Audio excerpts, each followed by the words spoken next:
Hi guys. The IPOB leader Nnamdi Kanu moves to stop further violation of his rights, demands trial within reasonable time. The leader of the indigenous people of Biafra has moved to stop the continued violations of his constitutional rights. Kanu instituted two separate legal suits seeking to compel the relevant authorities to abide by the Constitution.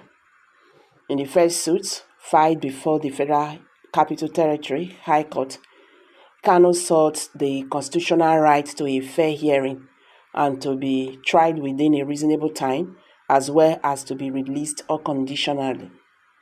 In the second suit, the IPOB leader sought an order of mandamus to compel the authorities to follow the law in the conduct of his trial or transfer his case to the Southeast.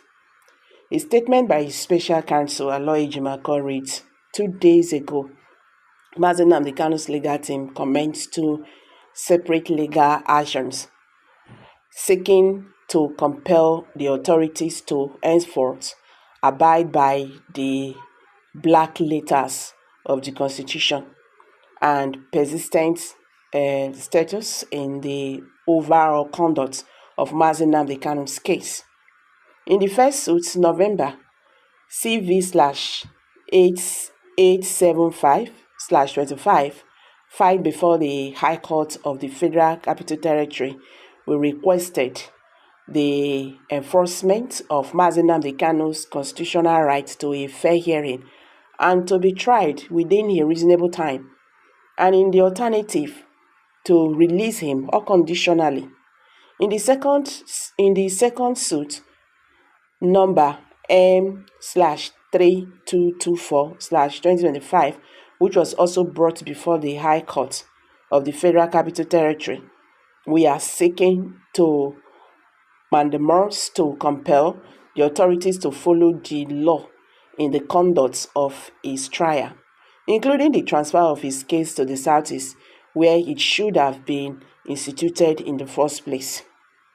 We wish to make it abundantly clear that these suits were primarily necessitated by the several unconstitutional and unlawful actions that have pervaded the conduct of Mazi Nnamdi Kanu's case since the recusal of Honorable Justice Binta Inyako on the 24th September 2024.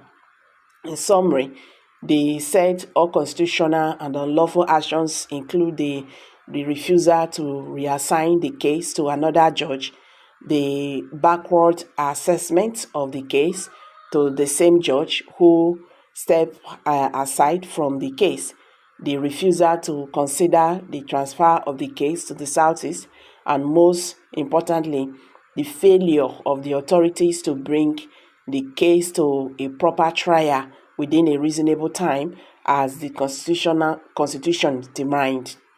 To be clear, these actions by the authorities constitute a grave miscarriage of justice that has altogether become highly injurious to Mazi Nnamdi Kanu's legal interest, including particularly the grave injustice of keeping him in detention for almost 4 years without any prospects of a fair trial as a human being imbued with certain inalienable rights. Mazi Nnamdi Kanu cannot fold his hand while this injustice persists.